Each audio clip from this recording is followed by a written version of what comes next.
com aquele mesmo intuito de manter a população informada sobre as ações de governo, hoje contando com a presença de diversos ministros, o ministro Ramos da Segov, o ministro Tarcísio da Infraestrutura, o ministro Marcelo Álvaro do Turismo, o ministro Nelson Teche da Saúde, primeira entrevista, ainda não teve nem tempo ainda de se, tá se ambientando, e a honrosa presença do governador do Distrito Federal. Como notícia para os senhores, ontem foram repatriados 120 brasileiros dos Emirados Árabes e 14 da França, além de 7 ônibus provenientes da Bolívia. Hoje chegarão mais 10 ônibus com brasileiros também repatriados da Bolívia, totalizando, no momento, mais de 16 mil brasileiros repatriados. Ninguém ficará para trás. Hoje também a Caixa Econômica está pagando mais uma parcela do auxílio de R$ 600 a 7,2 milhões de brasileiros. Até sexta-feira será concluída a análise cadastral de mais 16,1 milhões de pessoas que pediram benefício pelo aplicativo do celular. No dia de hoje, chegará a 6ª carga de equipamentos doados pela Companhia Vale do Rio Doce. São mais 2 milhões de máscaras cirúrgicas e 102 mil aventais hospitalares. O governo federal convocou 83 profissionais de saúde para trabalhar em Manaus. E hoje nós apresentamos, a Casa Civil apresentou a todos os ministros para que houvesse um comprometimento de todos de uma participação do programa Pro Brasil. Eu vou detalhar na tela que os senhores têm à frente o que é o programa. Tá? Pode passar. O programa, ele é um programa estratégico que visa integrar, aprimorar ações estratégicas para a retomada do crescimento, tanto socioeconômico, o crescimento socioeconômico, em resposta aos impactos que o país sofreu do coronavírus, dessa pandemia. As dimensões do programa são essas que os senhores têm à frente. Ele tem um modelo de governança, um modelo de produtividade, investimentos estruturantes e ações estratégicas do setor público. Ele se divide em ordem e progresso. Na parte de ordem, nós temos medidas estruturantes, nós temos um arcabouço normativo, investimentos privados, segurança jurídica e produtividade, uma melhoria do ambiente de negócios e a mitigação dos impactos socioeconômicos, isso tudo nas medidas estruturantes. Na questão do progresso, do Pro Brasil, os senhores podem observar na frente que tem um investimento, isso em obras públicas e parcerias com o setor privado. Esta é a abrangência do programa. A idade me obriga a ler mais de perto, então me desculpe. Vocês podem observar que ela tem uma questão de infraestrutura, um desenvolvimento produtivo, ela investe em capital humano e existem ações viabilizadoras. Na questão de infraestrutura, podem observar transporte e logística, energia e mineração, desenvolvimento regional em cidades e telecomunicações. No desenvolvimento produtivo, indústria, agronegócio, serviços e turismo.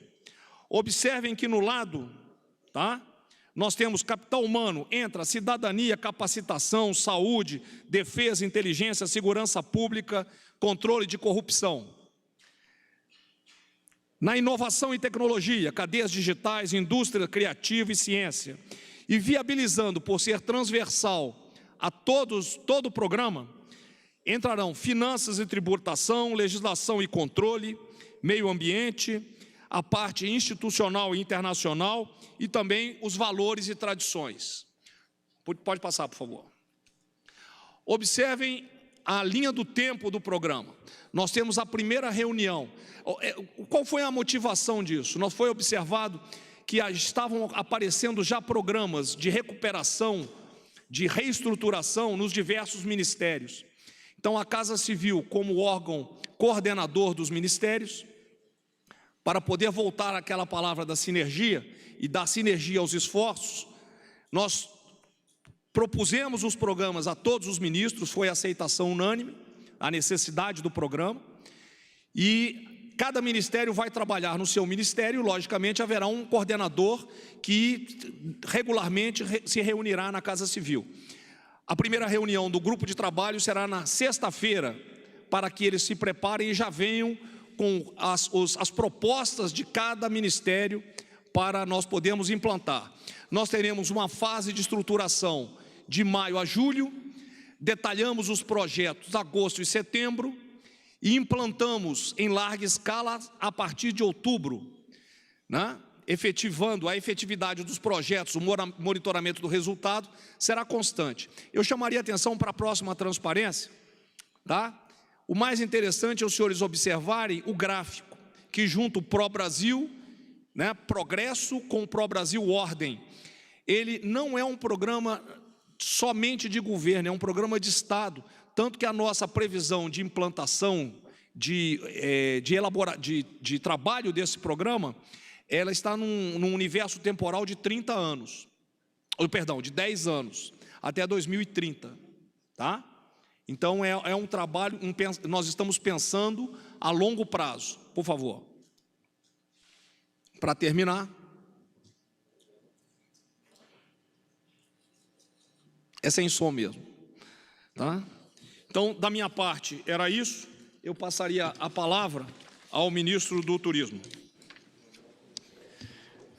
Boa tarde a todos. Boa tarde, ministro Braga Neto, ministro da Saúde Nelson Teich, ministro Tarcísio, governador Ibanez. Bom, eu estive aqui há 15 dias nessa mesma entrevista coletiva, quando eu disse que o Ministério do Turismo ele trabalhava basicamente em 3 linhas para que a gente evitasse, portanto, o desmonte do setor do turismo, que, por motivos óbvios, foi o primeiro a ser impactado e um impacto brutal em todo o setor. Dessas 3 medidas, 2 já foram concluídas por parte do Ministério do Turismo, que foi a primeira já contemplada na medida provisória da economia, com a possibilidade da suspensão de contratos de trabalho, todas aquelas medidas que já é de conhecimento de todos vocês.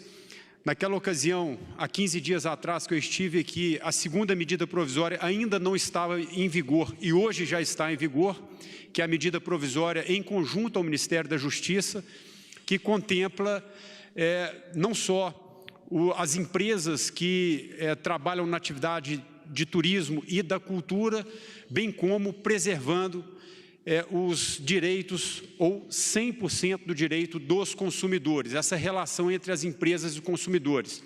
Essa medida provisória que já está em vigor, ela garante que as empresas elas possam, num prazo máximo de até 12 meses do fim da pandemia, elas tenham a obrigação de fazer ou prestar o serviço contratado pelo consumidor ou fazer o reembolso, e aí sim com alguma correção monetária.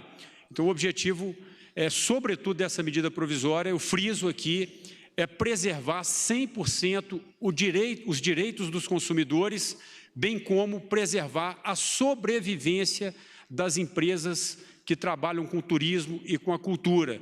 Como eu disse aqui, seria catastrófico exigir um reembolso imediato de empresas que se viram com o fluxo de caixa zerado nesse momento. Então, visando a preservação de empregos, a sobrevivência das empresas e resguardando 100% do direito dos consumidores, essa medida provisória ela já está em vigor. E o terceiro ponto, e talvez um dos mais importantes, porque sem sobrevivência do setor não vai existir a retomada, é a questão dos créditos. E aí eu falo aqui para todas as empresas do setor do turismo e também da cultura. Eu sei que os empresários, as empresas do setor do turismo estão indo às agências bancárias e não estão conseguindo o crédito.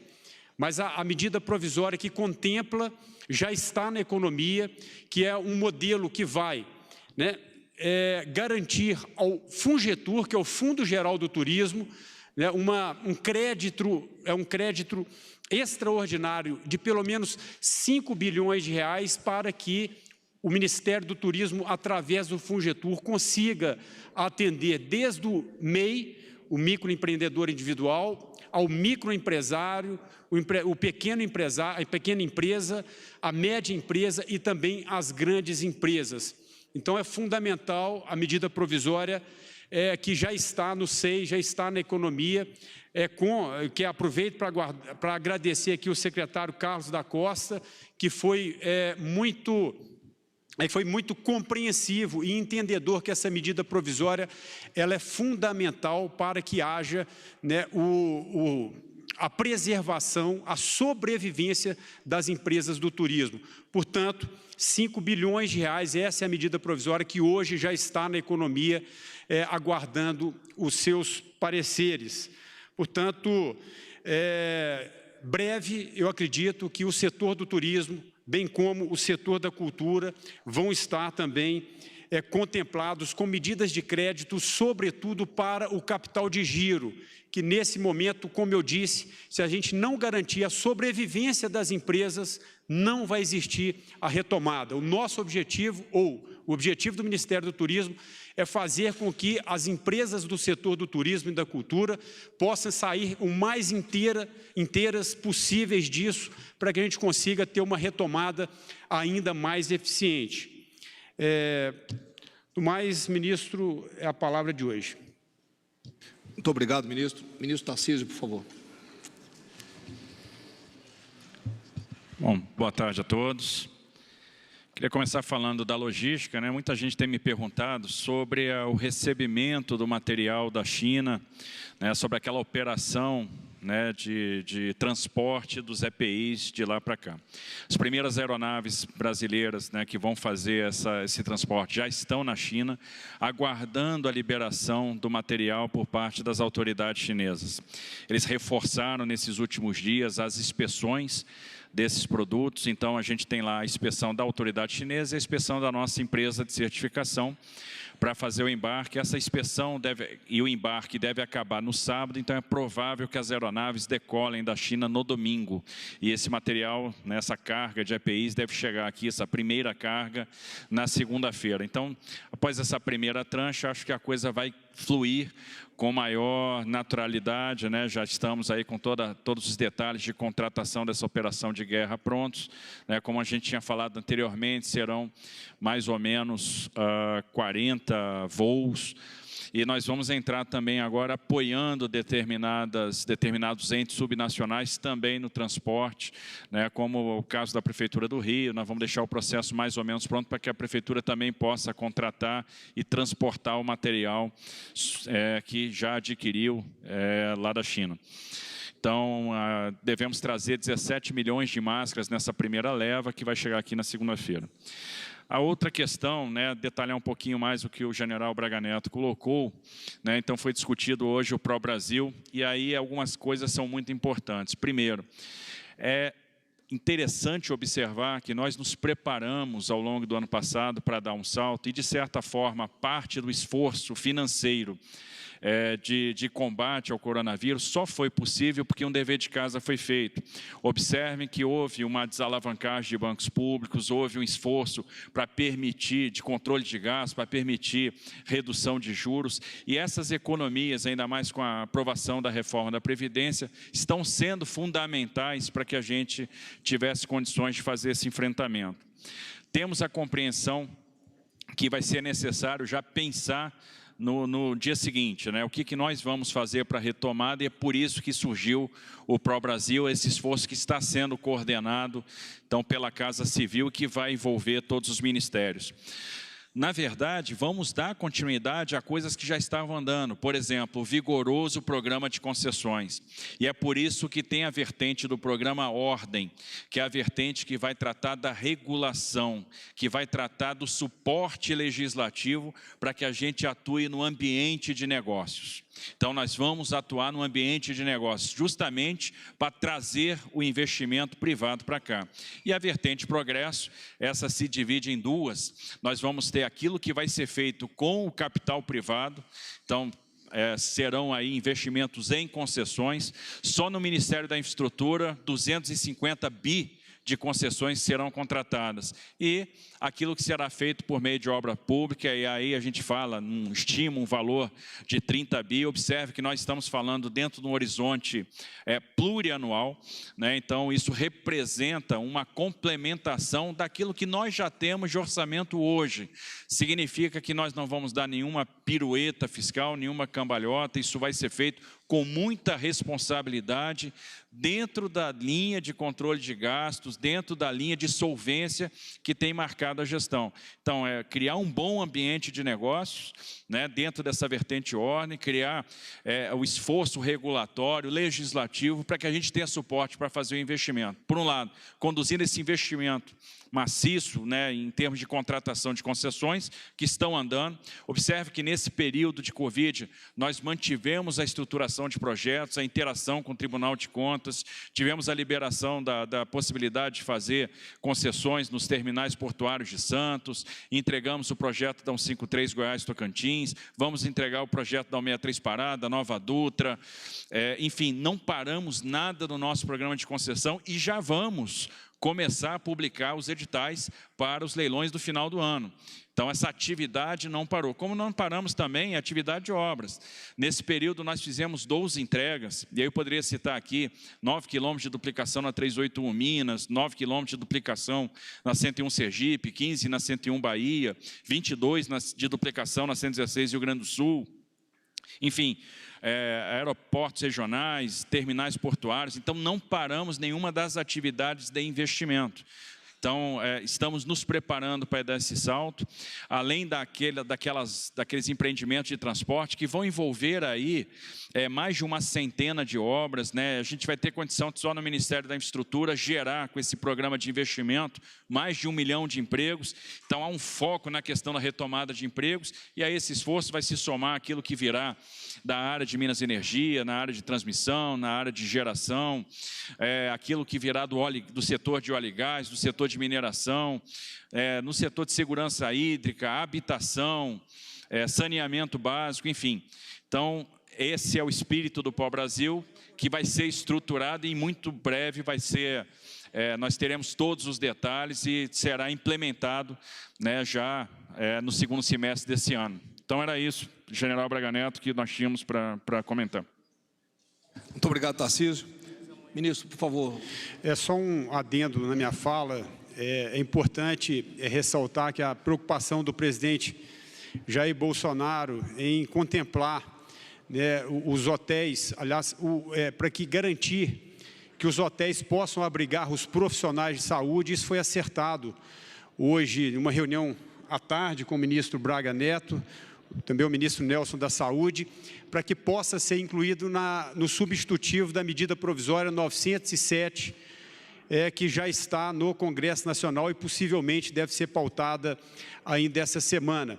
Então, essa medida provisória, esse texto no substitutivo vai garantir que os hotéis possam abrigar esses profissionais de saúde que estão à frente da linha de combate, visando aí dois objetivos. O primeiro deles, melhorar essa logística dos profissionais de saúde, tendo em vista que praticamente todo hospital tem algum hotel perto, e também a preservação dos familiares desses profissionais de saúde em relação à contaminação do coronavírus. Obrigado. Muito obrigado, ministro. Governador Ibanez, por favor.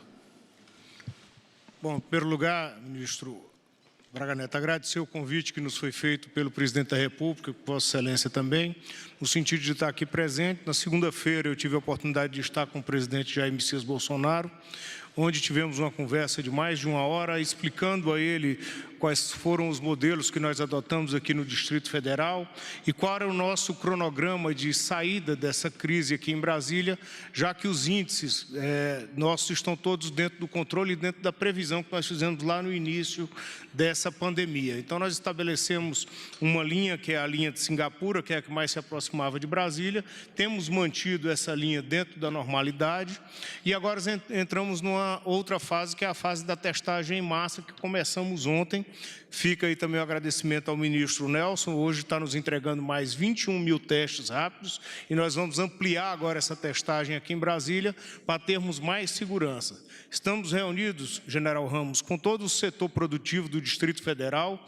Amanhã teremos uma reunião, juntamente com o nosso secretário da Casa Civil, que está aqui presente, o Valdetário, no sentido de que sejam trazidas todas as medidas de segurança necessárias para a reabertura do comércio aqui no Distrito Federal. Essas medidas serão validadas pelos infectologistas da Secretaria de Saúde, está aqui o nosso secretário Francisco, serão acrescidas, naqueles casos onde houver necessidade, de algumas outras propostas que nós já temos dentro do governo para a reabertura do comércio. Tive a oportunidade também, juntamente com o presidente Bolsonaro, de tratar da questão da reabertura das escolas. E o nosso compromisso, é bom que se entenda isso, meu e do presidente da República, foi no sentido de fazermos um estudo para reabrir as escolas. Como na competência do governo federal estão as escolas militares, nós aqui no Distrito Federal tivemos de início a ideia de tratar das escolas cívico-militares. Mas reunido com os técnicos, tanto da saúde quanto da educação, e observando outros modelos que já foram bem-sucedidos no mundo, como é o caso da Alemanha, sem querer fazer qualquer comparativo nosso do Brasil com a Alemanha, mas a reabertura pelas idades mais avançadas, no caso o ensino médio, tem se mostrado mais efetivo. Por quê? Porque são crianças mais maduras, que aderem mais facilmente aos objetivos de higienização, utilização de máscaras, e nós estamos aí, deu um prazo hoje de 10 dias à Secretaria de Educação e à Secretaria de Saúde para fazer um cronograma de reabertura das escolas a partir do ensino médio. Isso tudo vai depender de algumas compras, como é o caso, por exemplo, de máscara para todos os alunos e todos os profissionais da área de educação. A questão da desinfecção das escolas. Nós vamos ter que contratar empresas para fazer também essa desinfecção. E programas de comunicação para que a gente possa informar toda a população e trazer essa segurança para todos os alunos na retomada das aulas. Então, o momento é de muita parceria. Mais uma vez, o agradecimento por estar presente a essa reunião.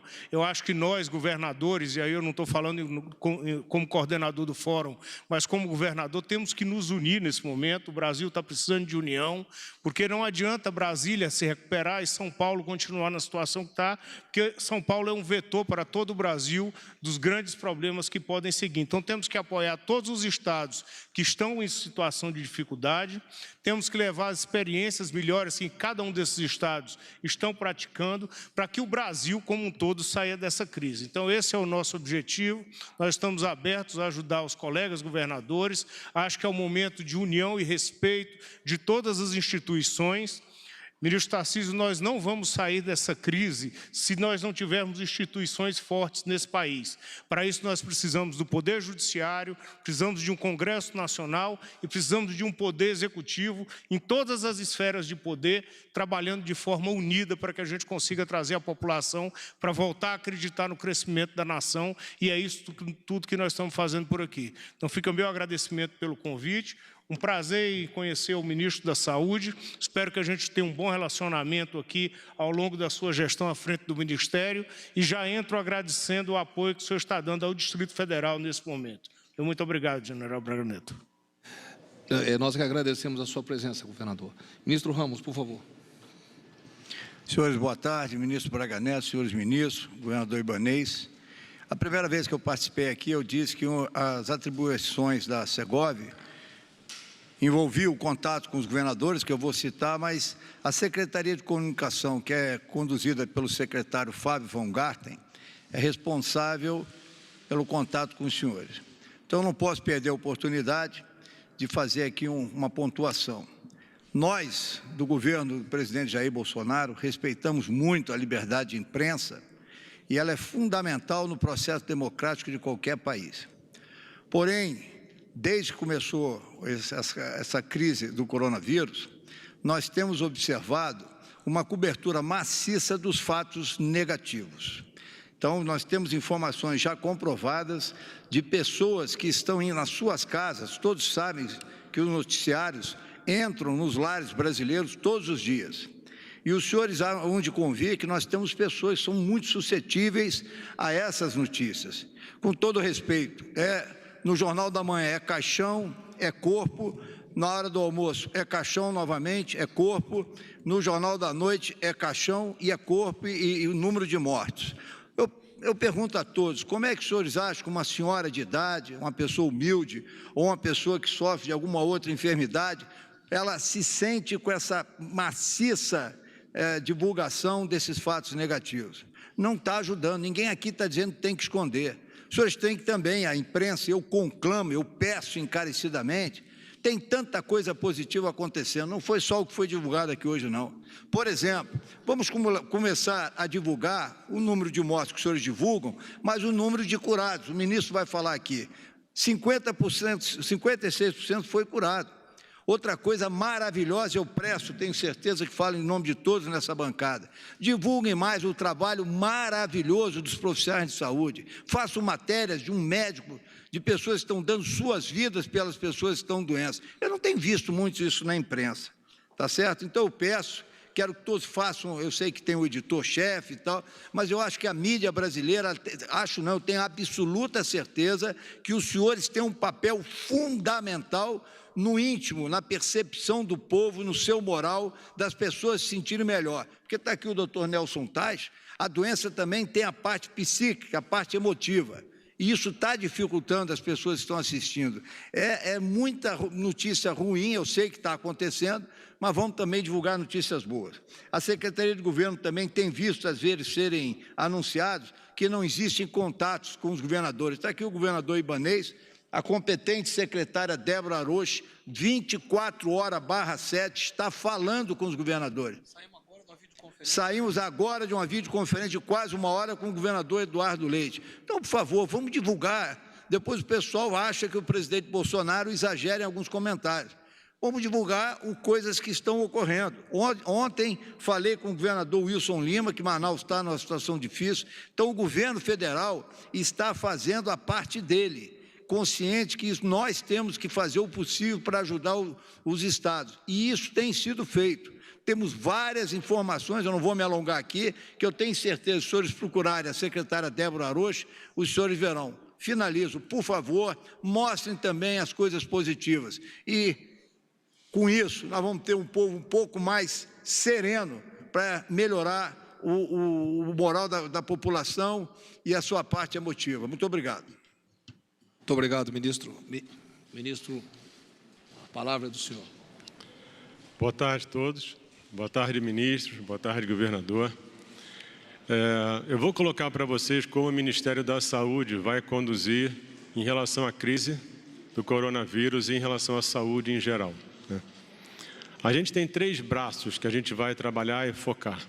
A gente tem o lado da informação, que a gente vai chamar um outro de infraestrutura, e o terceiro é a criação de uma diretriz que permita que estados e municípios abordem, criem políticas, programas, projetos em relação ao isolamento e ao distanciamento. Tá? Em relação à informação, um dos problemas que a gente tem da situação da Covid atual é porque a gente sabe muito pouco da doença. Quando você sabe muito pouco, o teu poder de decidir de uma forma mais estruturada e sólida é pequeno. E você vai fazendo escolhas, mas aquilo é frágil, porque você não sabe exatamente do que você está tratando. Então, informação em relação à doença é fundamental. Quantos casos, como é que é a transmissão, quantos transmitem, quantos ficam curados, quantos vão para a UTI, quantos ficam no hospital.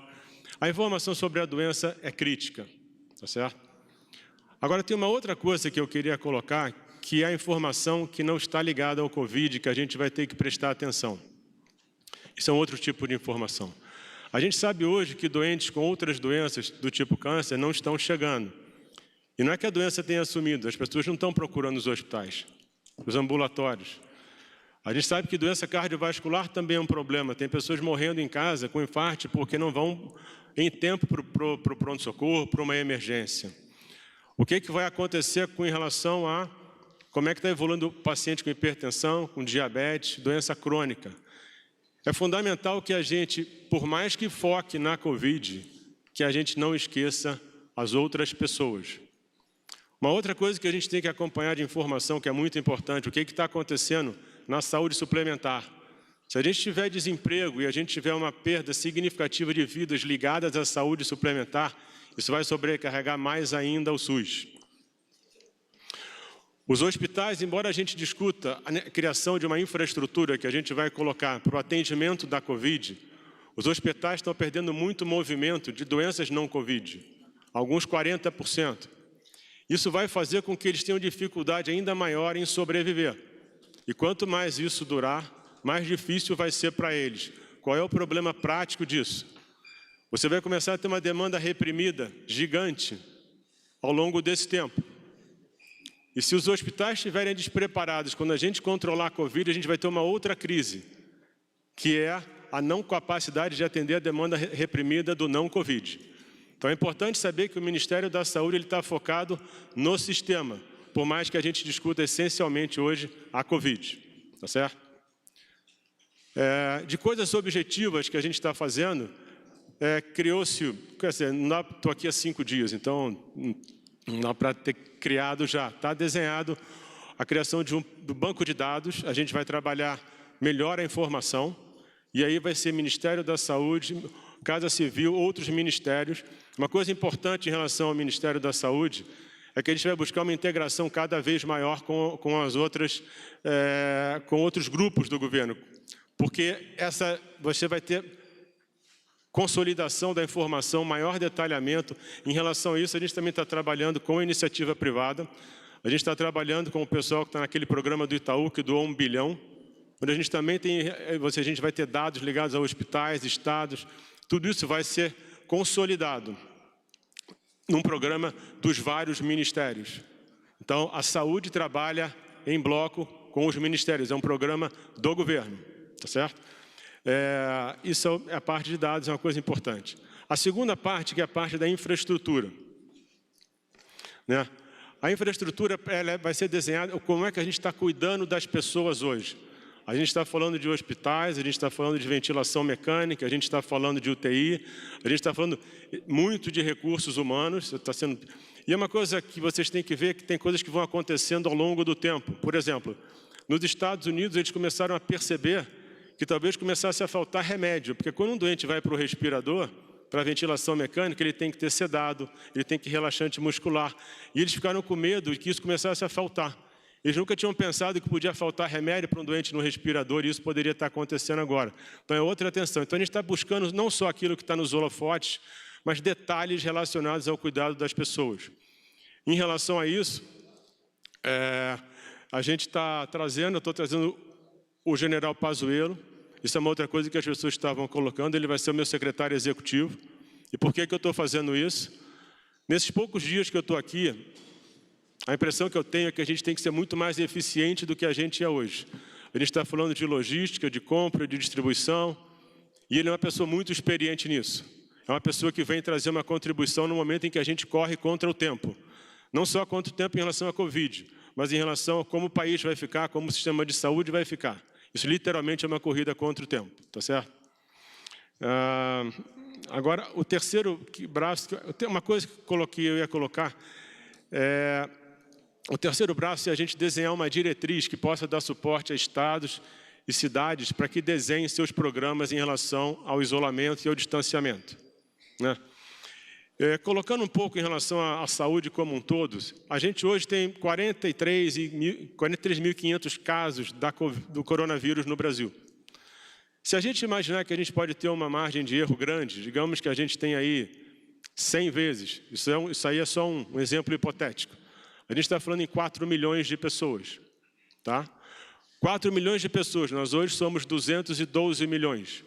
Então, fora da Covid, tem 208 milhões de pessoas que continuam com suas doenças, com seus problemas e que têm que ter isso tratado, tá certo? E o que representam hoje 4 milhões de pessoas num país como esse? 2% da população. Se a gente sabe que, se existe aí o conceito que você tem que ter 70% da população contato com a doença para que ela seja imune, e a vacina vai levar talvez um ano e meio, entre 2 e 70, e se você não tem um crescimento explosivo da doença, que não está acontecendo no Brasil, a gente talvez nem chegue nesse número. antes da vacina. Isso pode levar o quê? Um ano e meio? É impossível um país sobreviver um ano e meio parado. O afastamento ele é uma medida absolutamente natural e lógica na largada, mas ele não pode não estar acompanhado de um programa de saída. Isso é o que a gente vai desenhar. Isso é o que a gente vai dar suporte para estados e municípios, tá certo? Em relação a números, o que foi colocado hoje, uma coisa interessante, eu tenho os números aqui. O Brasil hoje é um dos países que melhor performa em relação à Covid. Tá? A gente tem aqui, se você analisar mortos por milhão de pessoas, o número do Brasil é de 8,17. A Alemanha tem 15. A Itália, 135. Espanha, 255. Reino Unido, 90. Estados Unidos, 29. O nosso número é um dos melhores. Qual é o problema da Covid?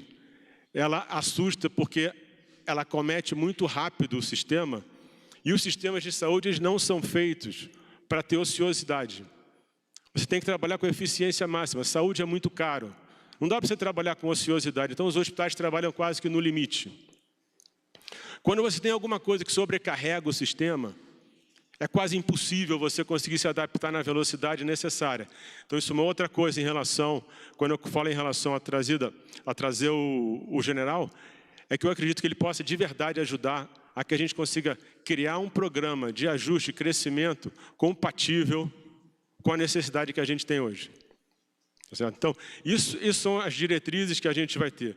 Em relação ao Brasil, hoje a gente tem 43 mil casos, 43.500. Dos casos resolvidos, a gente tem, infelizmente, 2.700 mortes, mas a gente tem 24.300 pessoas curadas. Então, a situação é difícil, a situação é complexa, mas, com certeza, a gente tem condição de passar por ela e, além disso, deixar o Brasil preparado, com um sistema de saúde preparado, mais forte, para o pós-Covid. É isso, eu fico à disposição de vocês para as perguntas. Muito obrigado, ministro. Abriremos agora para as perguntas da imprensa. Primeira pergunta, Tiago Nolasco, TV Record. Olá, boa tarde, ministros. A minha pergunta é para o ministro da Saúde. Primeiro, lembrando que o senhor concedeu entrevista para a gente na semana passada, para a gente e para outros colegas, então não é a primeira entrevista do senhor. O senhor acabou de falar que tem medidas que podem ser adotadas de relaxamento em algumas cidades. Dá para dar exemplos? O senhor falou que vai estruturar as formas dessas medidas. E dá para dar exemplos? Quais cidades, quais regiões do país que a gente já pode ter medidas de relaxamento desse isolamento social? Eu não tenho como te dar isso agora, eu vou te dizer como a gente vai fazer.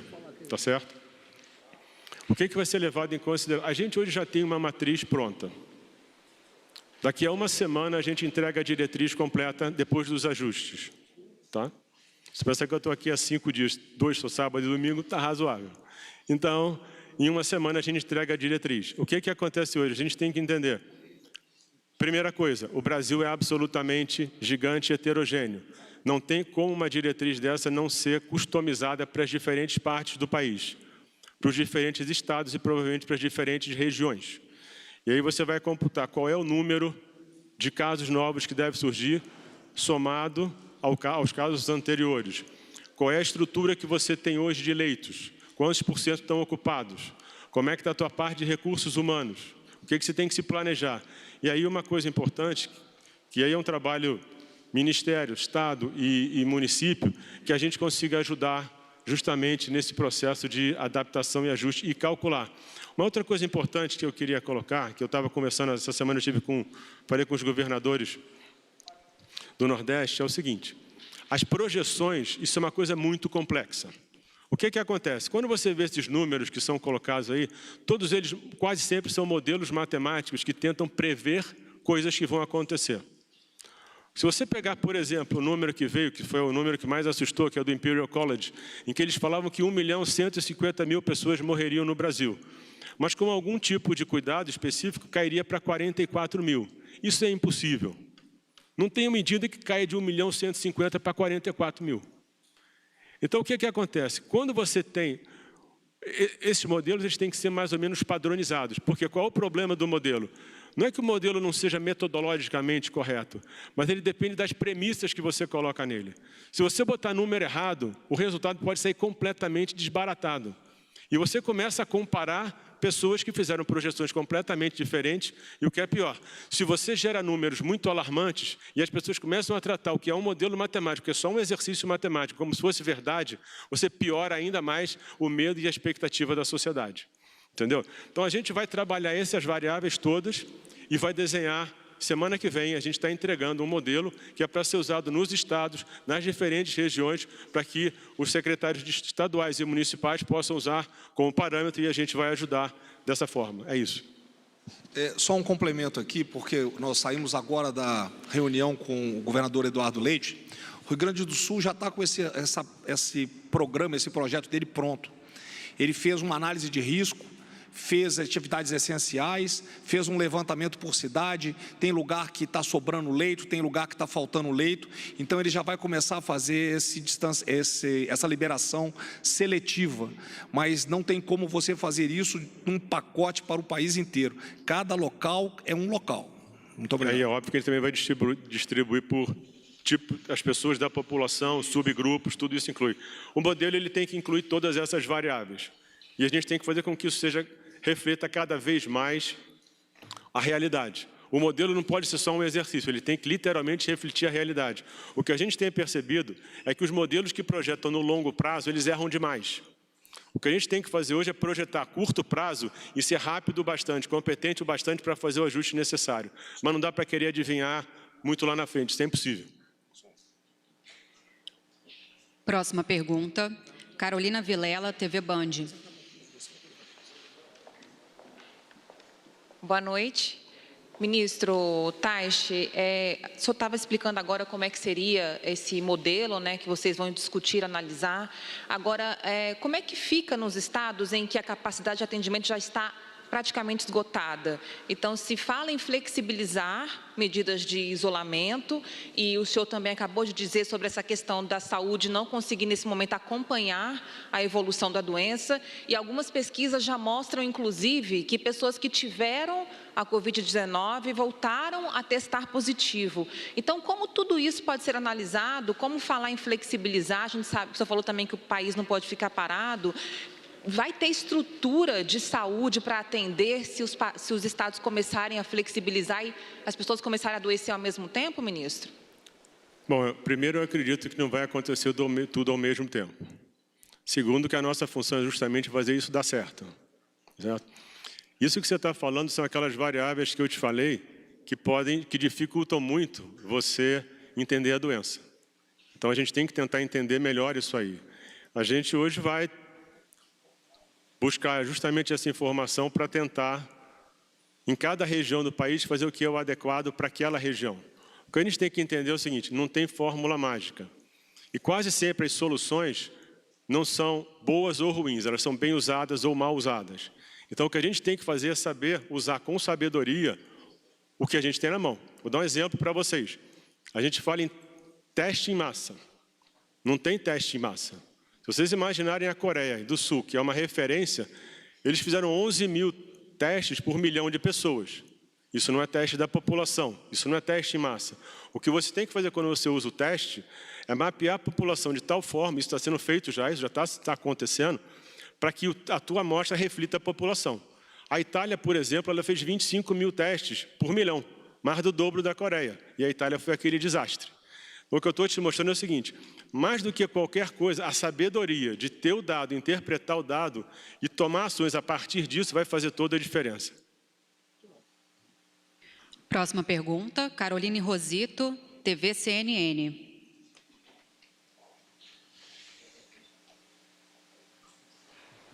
Boa tarde, ministros. Pergunta para o ministro Taixe. O senhor tem defendido bastante, nas suas primeiras falas, a testagem em massa. Aqui no Distrito Federal já começou esse teste. O senhor acredita que vai começar, então, flexibilizar essa questão do isolamento, como defende e pretende o presidente Jair Bolsonaro? Inclusive, o governador comentou que essa é a intenção de reabrir o comércio a partir de agora. E também, governador, se o senhor puder confirmar se a ideia de reabrir as escolas militares é a partir da próxima segunda-feira, dia 27. Obrigada. A gente tem que lembrar, a gente tem o teste para o diagnóstico e o teste para ver quem está imune ou não. Esses testes têm suas limitações. O que é importante agora é que a gente desenhe a forma ideal de distribuir os testes. Mas dentro do modelo que eu coloquei para vocês, obviamente, o monitoramento contínuo, você vai ter indicadores que digam o seguinte: volta. Então, a decisão que você toma, o que é importante numa situação como essa, numa doença instável como essa, onde a gente conhece pouco, quando você conhece pouco alguma coisa, você realmente não consegue prever o que vai acontecer. Então, você tem que ser rápido o bastante para fazer um diagnóstico e tomar uma atitude. Então, uma das coisas que a gente vai ter dentro dessa diretriz é, se acontecer isso aqui, recua. Infelizmente, quando você não domina um assunto, você tem que testar. E a tua capacidade é de testar e agir. Testar, diagnosticar precocemente a consequência do teu ato e rever o que você tem que fazer. Então, realmente, a ideia é testar. E como eu falei, trata teste em massa como um teste da população, tá certo? Quando você fala da Coreia, eles testaram 1% da população. Então, talvez isso vai ser uma combinação de testes disponíveis, capacidade de testar as pessoas certas e capacidade de interpretar e tomar as ações necessárias em cima do resultado que você tem. Porque, na verdade, o que importa não é você testar. O que importa é como é que você conduz de acordo com a resposta que você tem a partir do teste. Última pergunta. Parece que eu tenho aqui uma complementação, me foi indagado. Em primeiro lugar, no que diz respeito às escolas, essa colocação de que seria segunda-feira, ela partiu da imprensa, não partiu nem da minha boca, nem da boca do presidente da República. Nós falamos somente que íamos estudar a reabertura, e eu já coloquei aqui na minha fala, que a reabertura das escolas, conforme indicação da Secretaria de Educação e da Secretaria de Saúde, deve se iniciar exatamente pelo ensino médio, em virtude das colocações que fiz. Reforçando a fala do ministro, e aí eu tenho visto muitas perguntas aqui, vocês tratam cada estado como se o Brasil fosse um só. Primeiro é que as medidas de isolamento, elas vão ser decididas pelos governadores e pelos prefeitos, já tem decisão do Supremo Tribunal Federal nesse sentido. E cada estado da federação tem uma configuração diferente. Por exemplo, no Distrito Federal, eu não posso abrir por regiões como o governador Eduardo Leite, porque aqui o Distrito Federal ele vive de um pêndulo. As pessoas vêm trabalhar aqui no centro, na capital, e voltam para suas cidades. Então, aqui eu tenho que fazer a reabertura de uma forma diferente com o que vai ser feito no Rio Grande do Sul. Outra coisa que eu tenho observado também nas falas, e isso causa, de repente, uma divergência, é porque você tem cidades, por exemplo, em São Paulo, como é o caso da capital, em que o sistema está, assim, perto do colapso da saúde. Agora, você tem outras cidades do interior de São Paulo que você não tem sequer casos. Então, essas medidas, elas têm que ser adotadas observando cada uma das regiões. E isso vai bem de encontro ao que coloca o ministro da Saúde nesse momento. Esses modelos, eles têm que ser aplicados de acordo com as situações de cada uma das cidades, de cada um dos estados, e tomadas no momento certo. Então, é isso que tem que ser observado. Não adianta você comparar, por exemplo, o estado do Amazonas todo pelo que está acontecendo dentro da capital, Manaus.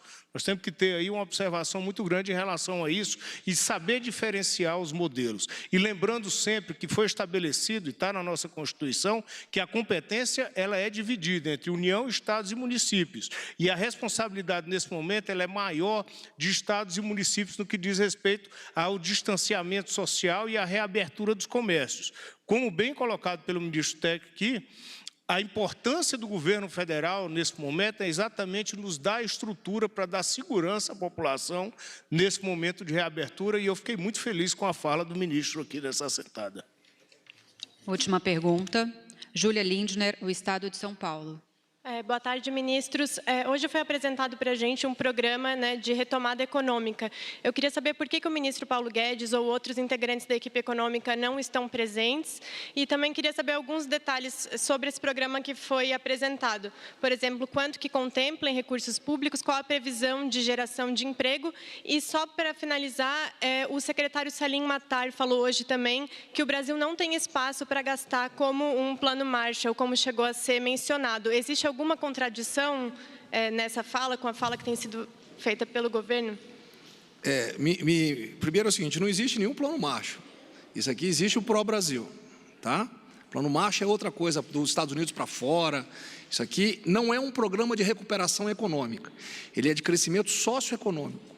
É para toda a estrutura, toda essa infraestrutura que foi, vamos dizer, abarcada ou foi atingida pelo coronavírus. Segundo, todos os ministérios estão envolvidos. Se você observar o slide que eu coloquei, você vê que a parte econômica está embaixo, porque ela traspassa todo o espectro do programa como um todo, tá? O importante do programa é que ele tem um prazo, você viu que as datas foram apresentadas, né? Os prazos foram apresentados, né? E ele não tem como eu te dizer agora, eu tenho os dados, mas eu não vou antecipar para você, tem só um ministério, dependendo da retomada dele, ele vai gerar milhões de empregos. Mas eu não vou passar esses dados porque seria leviano da minha parte antecipar algo que vai começar a primeira reunião segunda-feira. Sexta-feira. Os ministérios já têm alguns trabalhos realizados, nós vamos agora coordenar isso aí, tá? E economia faz parte como um todo, ela não é vamos dizer, o foco do programa, ela faz parte do programa, tá bom? Respondi a tua pergunta? Então, não tem nenhuma estimativa sobre a geração, assim, um detalhamento, né, sobre a estimativa, tanto em valores gastos, ainda por exemplo? Ainda está eu levantar isso aí para você. A finalidade é voltar, gerar empregos, recuperar infraestrutura e dar a possibilidade do Brasil recuperar toda essa perda que nós tivemos, para poder, daqui a um ano, ele continuar naquele processo que já vinha sendo estabelecido pelo governo Bolsonaro, de retomada, de crescimento do país como um todo, não é crescimento somente econômico. Tá? E tem alguma contradição com a equipe econômica e o restante do governo?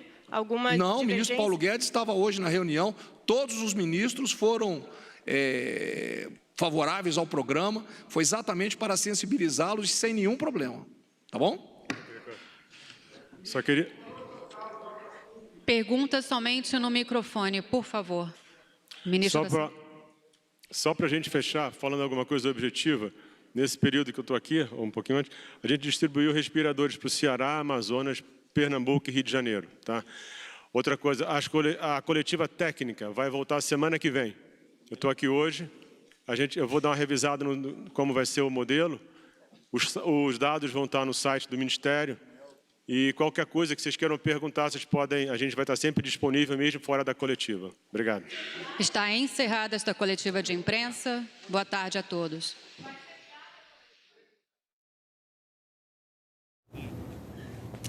Você acompanhou ao vivo coletiva no Palácio do Planalto com atualizações sobre as ações de enfrentamento ao coronavírus. Continue agora com a programação da TV Brasil e siga bem informado também pelas nossas redes sociais. Uma boa noite para você.